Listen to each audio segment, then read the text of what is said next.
Shalom a todos, sean ustedes bienvenidos a este estudio de el Sefer HaLomot, interpretación de los sueños.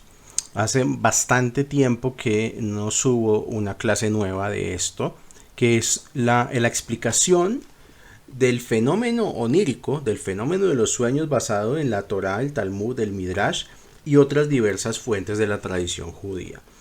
Entonces nos quedamos en el análisis en la profundidad de los sueños del faraón. Hoy vamos a estudiar el tema de los sueños relacionado a la Torá.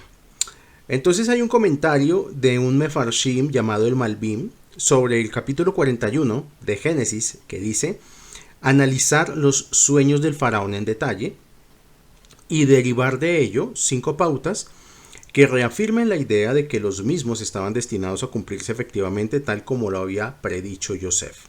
Número 1. Los dos sueños están referidos a la misma cuestión, o sea, que es un sueño y la reiteración del sueño. O sea, podríamos decir que el que tuvo el sueño fue Yosef y el que tuvo la reiteración del sueño fue el faraón. Segundo, se trata de un sueño interpretado dentro del mismo sueño, pues el sueño de las espigas constituye la interpretación del sueño de las vacas. Las vacas representan el arado, pues por supuesto de la tierra. Pero ¿qué mensaje puede tener un sueño así? Ello lo responde el segundo sueño, que es el de las espigas, que representan la cosecha y la abundancia. Y el mensaje es la interpretación que Yosef ofreció, que se debe trabajar la tierra para obtener las mejores cosechas durante los años de abundancia, a fin de acaparar provisiones para los años de carestía.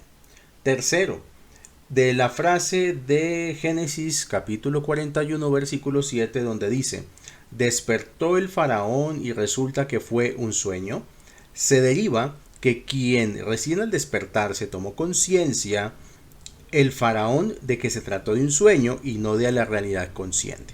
Ello es porque se trató de un sueño pacífico, que no alteró ni perturbó al faraón en su estado de somnolencia. Este mismo concepto lo expone Rabbi Yehudá Fatía en su obra Minhat Yehudá, en la sección de Miketz, que se analizará en profundidad en su momento respectivo. Cuarto, capítulo 41, versículo 8. Del versículo dice: y fue la mañana y el espíritu del faraón estaba perturbado. Se deriva que fue un sueño de la mañana. Como hemos dicho, los sueños que realmente tienen relevancia son aquellos que se dan en la madrugada entre las 3 de la mañana y el amanecer.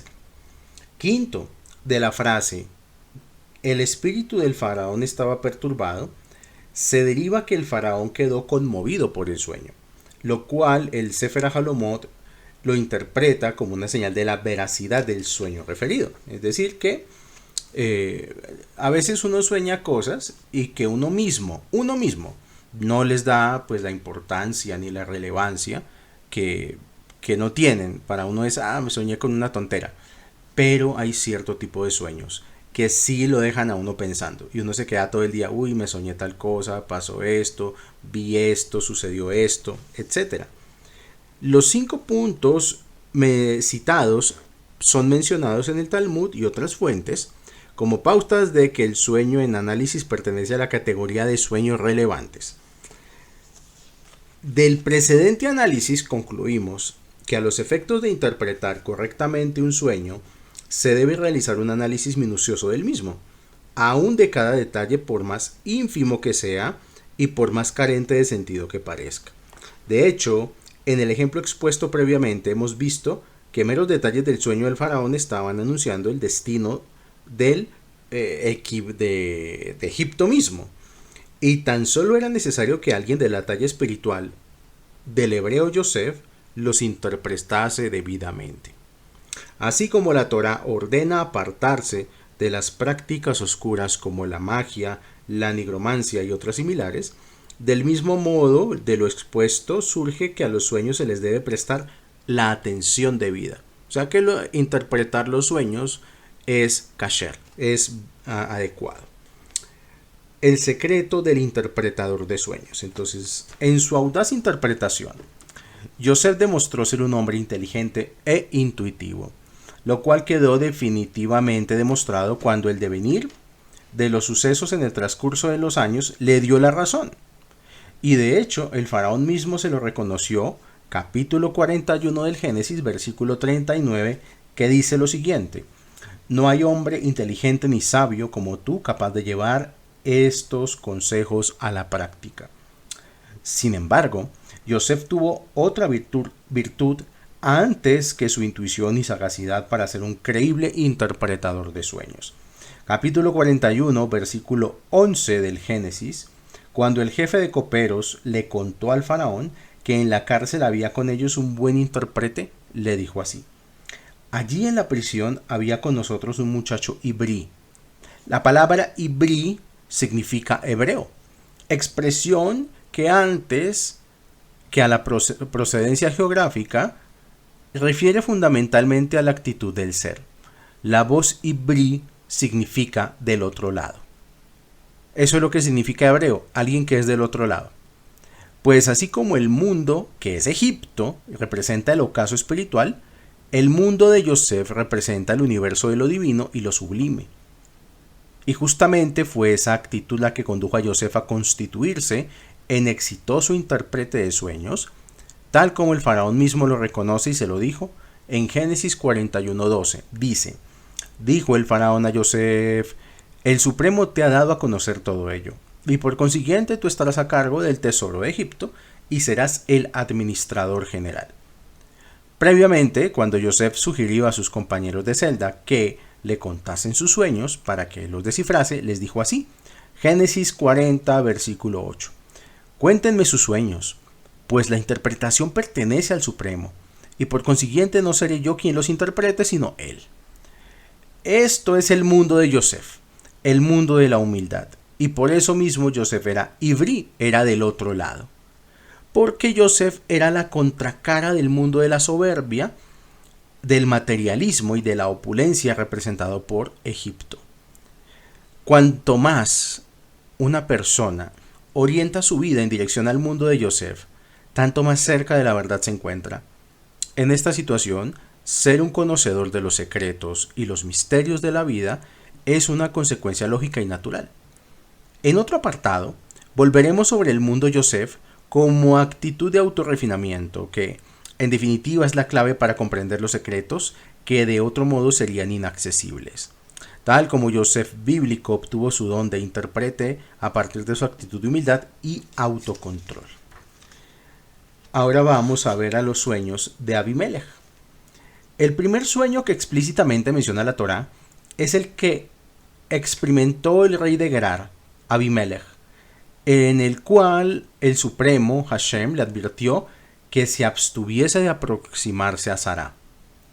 De este modo, el Supremo estaba resguardando no solo la dignidad del patriarca Abraham y de Sara, sino también la dignidad de Isaac, que nacería en el transcurso de ese año y de quien derivaría el pueblo de Israel.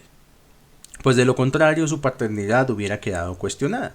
Entonces, Bereshit, Génesis capítulo 20, versículo 3 y subsecuentes, vamos a ver qué dice. Abimelech, Abimelech, rey de Gerar, envió un mensajero y tomó a Sará. Entonces el Supremo se presentó ante Abimelech en un sueño nocturno y le dijo: mira, morirás a causa de la mujer que has tomado porque está casada. Y dijo Abimelech: con la honestidad de mi corazón la tomé, pensando que era soltera. Y el Supremo le respondió en el sueño: yo sé que la tomaste con honestidad, ahora devuélvela. Y en efecto, Abimelech devolvió a la mujer sana y salva. Entonces la frase que dice aquí entre comillas, el Supremo se presentó ante Abimelech en un sueño, significa que el Supremo fue la fuente del sueño, y él mismo fue una experiencia onírica y no una profecía. Y el hecho de que el Supremo sea mencionado en relación con el sueño, viene a destacar que se trató de un sueño de orden superior, del tipo de sueños valederos y significativos. Esto último halla sustento en el hecho de que en el citado párrafo se mencionan 2 veces los sueños, lo cual alude a que 2 veces soñó Abimelech en relación con este episodio. Y tal como ya hemos visto en el caso de los sueños del faraón, la reiteración de los sueños alude a la autenticidad de los mismos, ya que están muy próximos a realizarse. Entonces, con lo cual, cuando una persona tiene un sueño repetitivo y se sueña lo mismo y lo mismo y lo mismo, pues tiene que prestarle especial atención a esos sueños. Esos sueños no son banalidades, son sueños que tienen importancia. Ahora, uno de los sueños más conocidos y más interpretados por los mefarshim de la Torá es el sueño de la escalera de Jacob, del patriarca Jacob.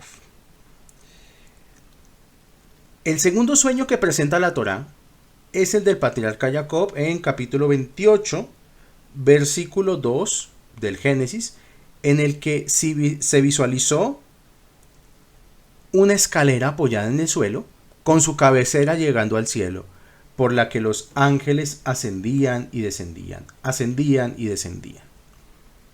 Textualmente vamos a leer lo que dice. El versículo presenta el sueño en estos términos. Dice: entonces Jacob tuvo un sueño. Resulta que una escalera estaba parada en la tierra y su cabeza llegaba al cielo. Y los ángeles subían y bajaban por ella. Y Hashem le dijo: la tierra sobre la que yaces te la entregaré a ti y a tu descendencia. Te extenderás hacia el oeste y hacia el este, hacia el norte y hacia el sur. Yo estoy contigo y te protegeré donde quiera que vayas. Y te haré retornar a esta tierra. Y no te dejaré hasta haber cumplido todo lo que te he prometido. Jacob despertó de su sueño y dijo: realmente Hashem está en este lugar y yo no lo sabía. En opinión de Rabbi Meir Lebush del Malbim, la escalera representa el gran templo de Jerusalén, en el que el cielo y la tierra se encuentran. Los ángeles que ascienden representan la energía ascendente de las ofrendas del ser humano al Supremo, y los ángeles que descienden representan la fuerza descendiente proveniente de lo alto para sustentar el mundo material. Expone también Rabbi Meir Lebush que la escalera representa la rueda de la vida, y los ángeles ascendiendo y descendiendo representan que en ocasiones uno puede estar en la cima, en la cresta de la ola, y al instante siguiente abajo. Es decir, Hashem da, Hashem también puede quitar. Este movimiento ascendente y descendente es lo imprevisible de la existencia, porque a pesar de que todo indica que ya no hay esperanza, a pesar de que el destino parece sellado, no obstante, la rueda de la vida puede dar la vuelta en cualquier momento y circunstancia. Y así los ángeles que estaban descendiendo, en un instante, podían nuevamente retornar a su ascenso para iluminar nuestros pasos con la luz suprema. Adán, el primer hombre, fue la primera criatura en reconocer la existencia del Creador. Hasta que Adán fue creado, la desunión entre el cielo y la tierra era categórica. Adán, por medio de su reconocimiento, logró conectar, logró unir estas dos entidades tan distantes y antagónicas como lo son la materia física por un lado y la realidad divina por el otro. El Zohar expone que Jacob era expresión de la armonía de Adán. Por lo tanto, así como Adán, el primer hombre, fue un conector entre lo mundano y lo divino, también Jacob lo fue. Una de las interpretaciones de este célebre sueño de la escalera es que Jacob mismo era la escalera, la cual tenía su base en el suelo y la parte superior llegaba al cielo, y los ángeles, o sea, las fuerzas espirituales, ascendían y descendían por ella, o sea, por Jacob. Jacob era la conexión entre el cielo y la tierra.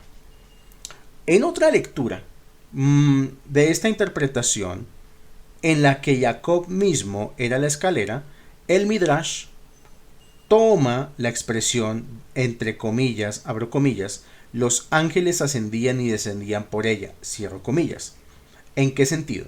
En el sentido de que algunos ángeles lo exaltaban a Jacob y otros lo disminuían. Los ángeles que lo veían conectado con el mundo superior eran los que lo alababan. En cambio, los que lo veían durmiendo lo rebajaban. Los primeros veían el carácter divino de Jacob, en cambio los segundos veían su faceta humana y como tal merecía ser humillado, porque en opinión de los ángeles, el ser humano es inferior a ellos, en rigor de la verdad, según el Midrash Bereshit Rabbah lo dice. Estos ángeles que lo rebajaban eran los mismos que en su momento se habían opuesto a la creación del ser humano. Recuerden que en el libro de Génesis, cuando Hashem está a punto de crear al primer hombre, algunos ángeles se oponen y pues no están así como muy de acuerdo con el tema. Los ángeles cuestionaron al Supremo, que no tenía sentido crear un ser materialista como el hombre, porque lo que realmente cuenta es el valor divino, como lo que eran justamente los ángeles. Pero el Supremo les respondió que el hombre que se disponía a crear era la conjunción de la materia y la divinidad. Y desde la materia él podría acceder a niveles divinos superiores, aún a los de los ángeles. Y a ello aluden las palabras del versículo: oh Israel, a través de ti yo seré glorificado. Esto está en el profeta Isaías, Yeshayá 49:3, donde dice: oh Israel, o sea, haciendo referencia a Jacob, a través de ti yo, Hashem, seré glorificado. Porque el hombre, aludido en el versículo como Israel y Jacob, o sea, recordemos que Jacob cambia de nombre y se va a llamar Israel, es la plenitud. Pues a diferencia de los ángeles, que son solo seres divinos, el hombre es la unión de dos entidades antagónicas, la materia y la divinidad.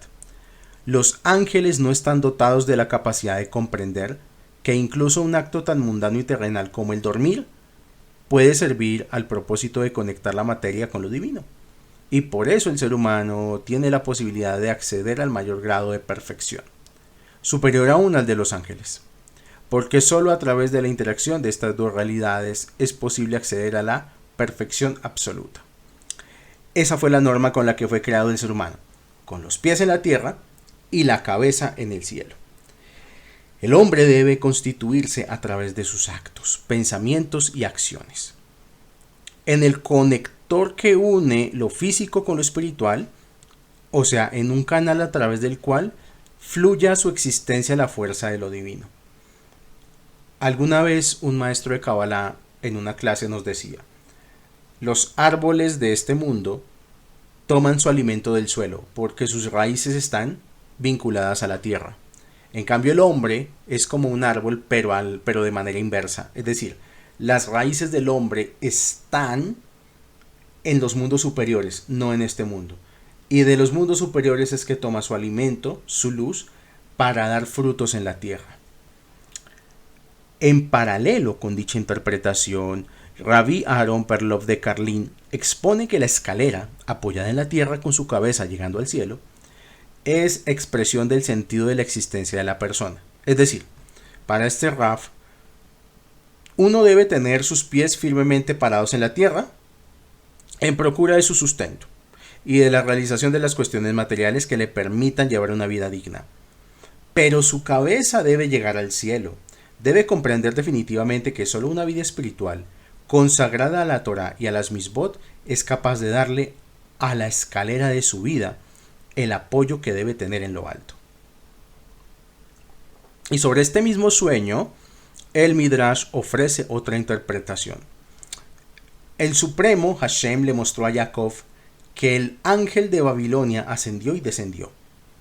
Y luego le mostró también que el ángel de Media ascendió y descendió. Y luego le mostró al príncipe de Grecia y al de Roma.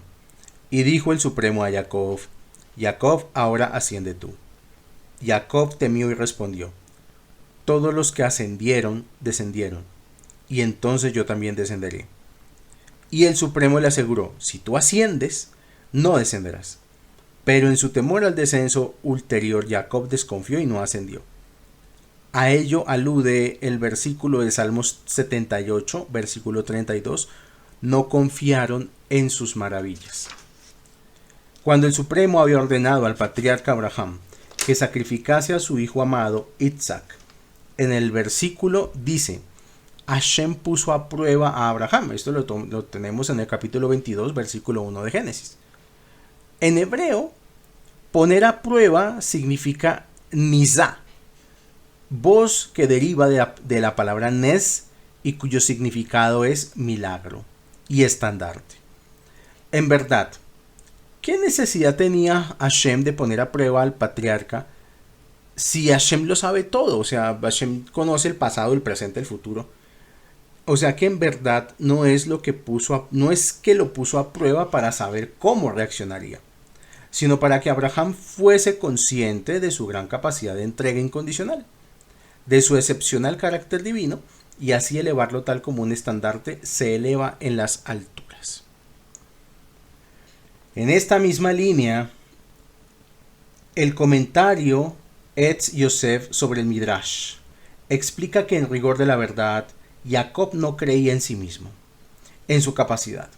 De acuerdo con esta explicación, el sueño del patriarca Jacob fue un mensaje del Supremo animándolo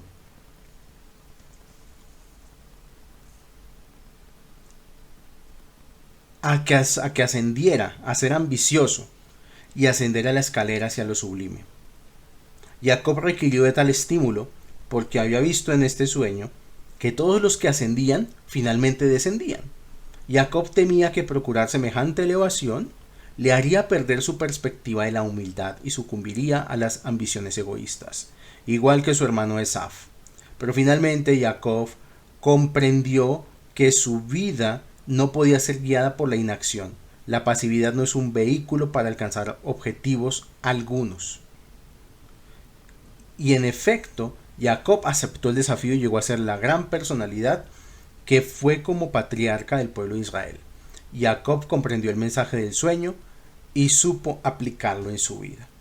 Es decir, subir por la escalera es una metáfora de que el ser humano tiene que estar constantemente en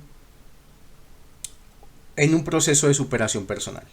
El ser humano no puede contentarse con llegar a una posición o con llegar a un nivel, sino que todo el tiempo tiene que pensar en cómo mejorar, cómo crecer, cómo avanzar.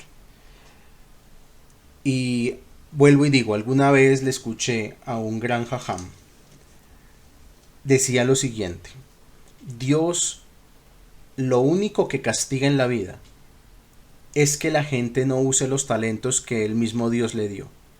O sea que Dios nos dio a cada uno un talento para la vida. Y el no usar los talentos que Dios nos dio, el ser personas mediocres, conformistas, eso es lo que Dios en sí castiga. El sueño de Jacob. Significado de los ángeles ascendentes y descendentes. La descripción que expone la Torá sobre este sueño de Jacob en que los ángeles ascendían y descendían por la escalera plantea un interrogante cuyo análisis será de gran ayuda para la comprensión dinámica de los sueños como mensajes del mundo superior, del mundo de lo alto.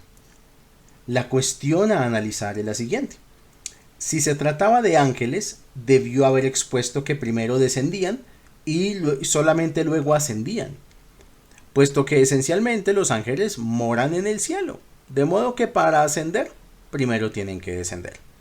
Pero como sabemos, ninguna expresión de la Torá es aleatoria ni circunstancial. Por el contrario, encierra un significado y una profunda razón de ser. Por consiguiente, cabe cuestionarse por qué el relato invierte el orden y expone que ascendieron antes de haber expuesto que descendieron. Más bien, los sueños no deben evaluarse en función de nuestra lógica humana, sino del mensaje del cual son portadores. El patriarca Jacob estaba huyendo de su hermano Esaf por causa de las bendiciones de la primogenitura que recibió de su padre, y es en dicho contexto en el que experimentó este sueño. En opinión del autor de la obra Beit Halevi, la escalera llegando al cielo representa trascendencia, y específicamente en el caso de Jacob, representa que el pueblo de Israel se elevaría en lo alto y prevalecería. De hecho, el ancestro del imperio romano fue Esaf, aquel enemigo y a la vez hermano de Jacob, que en generaciones posteriores, devenido en el imperio romano, destruyó el segundo gran templo de Jerusalén y llevó a los israelitas al destierro en Roma. En opinión de Rashi, el significado de los ángeles que ascendían y descendían es que Jacob no sería abandonado a su buena suerte. Por el contrario, los ángeles que le venían acompañando dentro de la tierra de Israel ascenderían, y de allí en más, desde la frontera de la tierra de Israel hacia su destino en Harán, en la Mesopotamia asiática, sería acompañado por una comitiva de ángeles que descenderían del cielo, específicamente para dicha misión, pues los ángeles de la tierra, en este caso de la tierra de Israel, no pueden salir de los límites de Eretz Israel, ni los ángeles extranjeros pueden ingresar a ella. Exponen los sabios: los actos de los padres constituyen un antecedente y catalizador de los actos de los hijos. De modo pues que, así como este sueño de Jacob está refiriendo que los ángeles lo acompañarían en su destierro personal, sugiere con ello que también acompañarían a sus descendientes, cuando a su momento ellos mismos deberían marchar al exilio. En el Zohar se expone que Hashem se fijó en la Torá y creó el mundo. Ello significa que primero creó la Torá y luego, sobre la base de la Torá, fue que dio lugar a la existencia física. La Torá es el plano maestro de la creación y como tal es de carácter universal. Los eventos que ella relata, más que su valor histórico, valen ante todo como guía para la humanidad, por ser ella, tal como lo hemos planteado, la fuente de todos los acontecimientos llamados a existir. Por eso, no solo el caso del sueño de Jacob, sino todos los eventos que la Torá presenta, son una descripción de las situaciones propias y específicas de nosotros, de los individuos. Así ya dejaremos de ver el sueño de Jacob como una situación individual y personal de este patriarca, para pasar a ver a Jacob como un guía y una referencia para nosotros, aquí y ahora. De hecho, muchos de los mefarshim nos dicen que el patriarca perfecto en este caso es Jacob, no Abraham, no Yitzhak, y que nosotros deberíamos emular la vida de Jacob. Este sueño de Jacob nos da la pauta de que toda situación indeseable o extrema que un ser humano deba atravesar constituye un estado de exilio personal, y en tales circunstancias uno debe saber que hay una fuerza superior acompañándolo. El patriarca Jacob tenía ante sí una misión sumamente difícil, sin un horizonte visible. Imagina un túnel de cuyo extremo opuesto no se atisba siquiera un mínimo haz de luz. Nada que permita vislumbrar o siquiera imaginar un rayito de esperanza. En estas circunstancias se encontraba Jacob. Jacob fue un desplazado, pero él no se doblegó. La fuerza de su fe no se lo permitió. Él ya había visualizado en el sueño que los ángeles lo acompañarían hasta que finalmente, después de mucho tiempo, pudo regresar sano y salvo a casa de su padre. Cada personalidad en la Torá es la representación del ser humano, o al menos de una faceta de nosotros. En Jacob debemos ver nuestra imagen, y en el sueño de Jacob nuestro sueño. Y en los ángeles que lo acompañaron, debemos ver a los ángeles que constantemente nos acompañan en nuestros ascensos como en nuestros descensos. Y en toda situación apremiante, por más de que no veamos una solución favorable, debemos tener la fe inquebrantable de Jacob, quien a pesar del más sombrío panorama que tenía ante sí, pudo finalmente sobreponerse y superar exitosamente todos los escollos. El sueño de Jacob es la trascendencia y la vida de Jacob es la superación y el éxito desde la adversidad. En definitiva, estas dos cosas, trascendencia y superación, son los signos vitales del ser. La escalera estaba apoyada en el suelo y su cabeza llegaba hasta el cielo.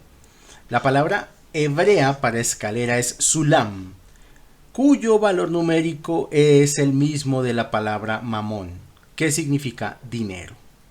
Dicha equivalencia sugiere que a través del dinero, al igual que con una escalera, uno puede llegar hasta el mismísimo cielo, o bien puede descender hasta lo más bajo de la tierra. O sea, el problema no es el dinero no es malo. El malo es el que lo tiene y cómo lo usa. Uno puede utilizarlo para obras de bien o para satisfacer sus placeres más inmediatos. Pero Jacob, el hombre en su función de conector entre el cielo y la tierra, sabe que la escalera está apoyada en el suelo, no como un fin en sí mismo, sino para permitir el ascenso a las más elevadas alturas. Rabbi Israel Baal Shem Tov, padre de la escuela hasídica, expresa que la riqueza y la pobreza están representadas por la escalera apoyada en el suelo. La escalera no está fija en el lugar, solo apoyada temporalmente, Tal como la riqueza y la pobreza son estados temporarios, pues en un instante pueden variar de una situación a la opuesta, así como por una escalera se asciende y al instante se desciende, por la misma escalera. El libro Likutei Diburim explica que la escalera representa la plegaria, la tefilá, cuyo objetivo es conectar al mundo inferior con el superior, la faceta mundana de la existencia con la realidad espiritual. Asimismo, la plegaria es un camino de doble mano, que permite por un lado elevar la naturaleza corporal de la persona y a la vez hacer descender la espiritualidad desde lo alto hacia la tierra. En esta misma línea dice el Zohar, la escalera representa la plegaria. Y el libro Or HaTorah manifiesta que la expresión, entre comillas, en la tierra, o sea que la escalera estaba apoyada en la tierra y su cabeza llegaba al cielo, alude a los niveles del alma que se embisten en el cuerpo. Y la expresión al cielo alude a la esencia del alma, a su raíz, la cual no se embiste en el cuerpo físico porque trasciende a este nivel. Y la escalera de la plegaria conecta los dos niveles del alma. Y también el libro Sefer Amarim, dame un segundo, sí, el libro Sefer Amarim expone que la escalera entre el mundo superior y el mundo inferior es la Torah. Y la plegaria, pues por medio de ellas podemos tocar el mismísimo cielo. La plegaria nos eleva hasta las más elevadas alturas, mientras que el estudio de la Torah atrae hacia este mundo inferior la sabiduría divina. Y así como por una escalera física se asciende peldaño por peldaño, del mismo modo el avance y ascenso espiritual debe ser ordenado y metódico paso por paso.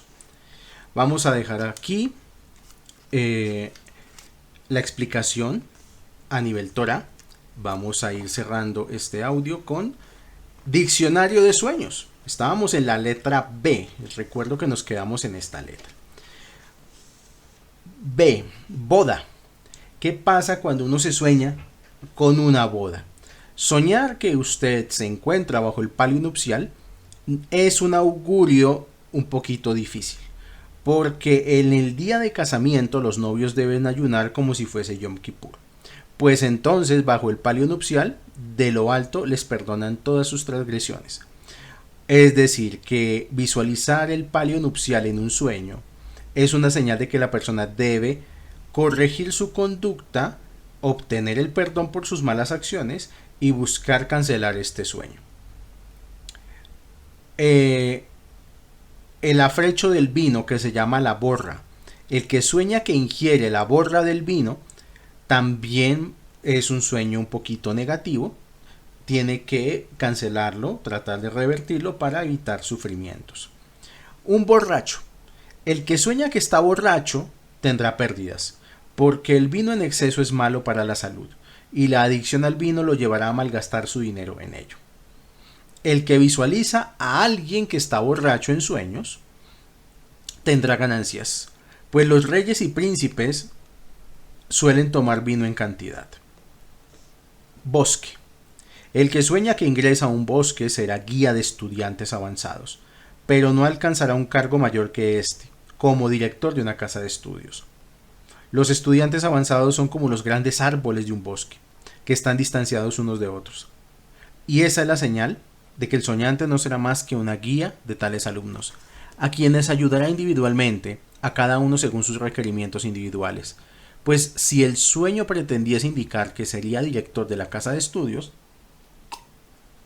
los árboles no estarían distanciados, sino se aglomerarían alrededor del soñante para escuchar sus enseñanzas, como se aglomeran las cañas a la vera del río. Ahora, brasas. ¿Qué pasa cuando uno sueña con brasas? Soñar con brasas encendidas indica que habrá algún tipo de pelea, puede ser familiar, con compañeros de trabajo, con la pareja. Entonces hay que evitar durante ese día las discusiones. Brazo. El que sueña que le sacan sangre de su brazo puede llegar a tener alguna pérdida pequeña. El que sueña que sus brazos se le caen puede que sufra un mal momento. El que sueñe que sus brazos son claros será apreciado por gente importante, porque los brazos representan poder. Soñar que sus brazos no están en buen estado significa que sus amigos hablan mentiras sobre usted. Búho. El que sueña que caza un búho va a tener de pronto alguna dificultad, pero saldrá de ella. El que sueña que come carne de búho va a tener algún tipo de pérdida, no se le recomienda hacer inversiones o hacer cosas relativas con arriesgar capital. El que sueña que escucha a un búho pero no lo ve, es algo bueno. Esto sí es un buen augurio o un buen síntoma del sueño. El que sueña que un búho se encuentra posado sobre su casa, tiene que hacer ayuno, pedir que se cancele ese sueño, porque puede tener alguna pérdida monetaria, puede perder algún objeto o alguna mala noticia a nivel familiar. El que sueña que un búho lo muerde, esta persona será enaltecida y tendrá bienestar. Buitre. Quien sueña con buitres le anuncia algo relacionado con un médico, pues el buitre se alimenta de cuerpos de animales muertos y así protege a los animales vivos, tal como el médico protege la vida de las personas. Caballo. En general, soñar con caballos es algo bueno, excepto con caballos rojos colorados. En tal caso, si el caballo es manso, es algo bueno, y si es salvaje, es algo malo. El que sueña con muchos caballos en el mes de Tishrei puede tener algún decreto negativo que tiene que buscar revertir, porque las tropillas de caballos representan partir de este mundo y también son señal de guerra. Y en el mes de Tishrei, pues que es el mes de Rosh Hashanah, de Yom Kippur, de los juicios, representa juicios del tribunal celestial. El que sueña que se arrastra tras de sí un caballo, el que sueña que arrastra tras de sí un caballo, significa que escuchará consejos de gente importante. El que sueña que cae de un caballo puede llegar a tener algún problema de salud. El que sueña que cae de un caballo, que también otro significado de quien sueña que cae de un caballo, que camina mansamente, pues no es lo mismo caer de un caballo que va rápido a uno que cae mansamente, tiene que corregir sus transgresiones, porque le están avisando del cielo, que si no corrige puede llegar a tener lágrimas por sus transgresiones. Quien come carne de caballo, Hashem dispone para esta persona el sustento para él y su dinero está a resguardo, porque el caballo come en abundancia y desecha poco. El que sueña que monta un caballo gozará de grandeza y bienestar. El que sueña que monta un caballo y de pronto se lo roban perderá algún tipo de cuestión material. El que sueña que persigue un caballo y lo alcanza y lo golpea, significa que perseguirá a sus enemigos y lo vencerá. Si sueña que monta un caballo y con mucho esfuerzo puede sortear una corriente inclemente, significa que tiene que estudiar mucha Torah, porque a través del estudio de la Torah va a poder salvarse de situaciones complicadas. Soñar con un caballo blanco, sin importar si es manso o salvaje, siempre es un excelente sueño. El caballo blanco es lo más elevado en cuestiones de sueños de este animal. Soñar que un caballo blanco lo lleva a usted apaciblemente es un buen indicio y quiere decir que va por buen camino. Cabello. El que sueña que tiene cabello como mujer significa que hablaron cosas malas de esta persona. Entonces, si se soñaron con el cabello así como muy largo, es esta situación. Cabeza. El que sueña que se lava la cabeza quedará salvo de toda desgracia. Y soñar que se rapa la cabeza es un buen indicio para el soñante. Cabra. El que sueña con una cabra tendrá un año con bendición, ya que las cabras son una excelente fuente de ingresos y se puede comerciar su leche, su carne, su lana, sus crías, etc. El que sueña que bebe leche de cabra hallará una gran solución a algún problema, porque la leche siempre en los sueños es buena señal. O también su sustento será abundante, ya que las cabras son buena fuente de ingresos. El que sueña que conduce una manada de cabras a pastorear tendrá muchos hijos e hijas. como sucedió con el patriarca Jacob, que pastoreó el rebaño de Labán y fue bendecido con 12 hijos y una hija. El que sueña que ingiere manteca de cabra obtendrá grandeza, y si sueña con manteca de otro animal, son buenas noticias. Si sueña con cabras, habrá copiosas lluvias y será bendecido y beneficiado por ellas. Y finalmente, las caídas. El que sueña que cae estando montado en una mula es un mal decreto, tiene que buscar revertirlo. Soñar que se cae de un asno indica pobreza o que vendrá alguna situación difícil. Y el que sueña que cae de un techo, de pronto también tiene que mirar qué decreto puede estar sobre él y revertir el decreto. Entonces los sueños de caídas en general no son buenos sueños. Les agradezco a todos por estar aquí, por haber escuchado esta clase. Estamos retomando el tema de los sueños a través del Sefer HaLomot. Recuerden que en la playlist están los otros capítulos de Sefer HaLomot que ya se han grabado de años anteriores. Solamente tienen que entrar en la playlist y disfrutar de esta sabiduría. Les agradezco a todos, le agradezco también infinitamente a todas aquellas personas que de su inmensa generosidad, de su Gesed, me han acercado alguna sedaká para pues poder comprar más material y poder tener mejores condiciones para dictar las clases. Que Hashem los bendiga por este sehut, por este mérito, y que todo lo que yo logre estudiar también cuente para ustedes, para sus almas, como estudio de Torah, por el mérito de que pudieron enviar esta sedaká. Que Hashem los bendiga con bendiciones del mundo superior, con bendiciones de este mundo, y refuah shelema, parnasá, atzlajá, briut, shalom bait, y que Hashem los bendiga con excelentes sueños, con decretos positivos. Shalom, shalom para todos.